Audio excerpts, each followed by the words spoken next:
அனைவருக்கும் வணக்கம். 27வது அதிகாரம் தவம். உற்றுநோய் நோன்றல் உயிர்க்குறுகன் செய்யாமை அச்சே தவத்திற்கு உரு. தனக்கு நேர்ந்த துன்பத்தை பொறுத்து கொண்டு பிற உயிர்களுக்கு தீமை செய்யாமலும் துன்பம் செய்யாமலும் இருப்பதே தவமாகும். அதுவே தவத்தின் தன்மையும் ஆகும். தவமும் தவமுடையார்க்கு ஆகுமவம் அதனை அகுதிலார் மேற்கொள்வது. அதாவது தவம் என்பது ஒழுக்கமுடையவர்களுக்கு மட்டுமே பொருந்தும். பிற ஒழுக்கமில்லாதவர்கள் நற்செயல்களை செய்யாதவர்கள் அதை முயற்சி செய்தால் அது வீண் முயற்சியே ஆகும். துறந்தாருக்கு துப்புரவு வேண்டி மறந்தார்கொல் மற்றியவர்கள் தவம். அதாவது துறவிகளுக்கெல்லாம் அதாவது இந்த மாதிரி தவம் புரிஞ்சு தவம்னா என்னன்னா ரொம்ப நாள் சாப்பிடாம ஒரு தண்ணீர் ஒரு நிழல் அப்படின்னு எதுவுமே இல்லாமல் ரொம்ப நாள் பேசாமல் மௌனமாகவே இருந்து நம்ம தவமாக வர்றதா தவம். அதுபோல் ஆனவர்கள் தான் துறவிகள்.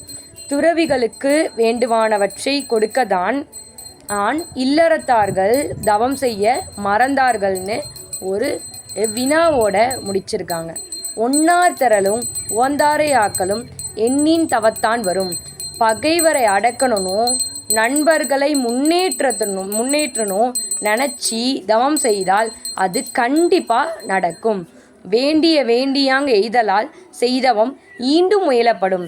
தவத்தால் நம்ம என்ன நினைக்கிறோமோ நினச்சது அப்படியே நடக்கிறதுனால நாம் அனைவரும் தவத்தை மேற்கொள்ளணும்னு அடைய நாம் அனைவரும் முயற்சிக்கலாம். தவஞ்செய்வார் தம் கருமம் செய்வார் அவஞ்செய்வார் ஆசையில் பட்டு. தவம் செய்கிறவர்கள் தான் தங்கள் கடமைகளை செய்கிறார்கள். மற்றவர்கள் எல்லாம் வீண் முயற்சியில் ஆசையில் அகப்பட்டு வாழ்ந்து கொண்டு இருக்கிறார்கள். சுடச்சுடும் பொன் போல் ஒளிவிடு துன்பம் சுடச்சுட நோற்பிப்பவருக்கு.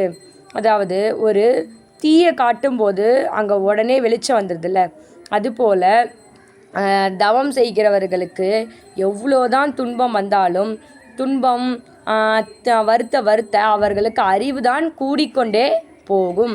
தன்னுயிர் தான் தானற பெற்றானை ஏனைய மண்ணுயிர் எல்லாம் தொழும். அதாவது தான் உயிர் அப்படிங்கிறத விட்டவர்களை உலகில் உள்ள அனைத்து உயிர்களும் கைகூப்பி வணங்கும். கூற்றம் குதித்தலும் கைகூடும் நோற்றலின் ஆற்றல் தலைப்பட்டவருக்கு. அதாவது தவத்தால் பெரும் ஆற்றலை கூட நம்ம பெறலாம் தவம் இருக்கிறதுனால. அதனால் அந்த தவத்தால் நம்மளால் தன்னுடைய இறப்பை கூட தள்ளி வைக்க முடியும்.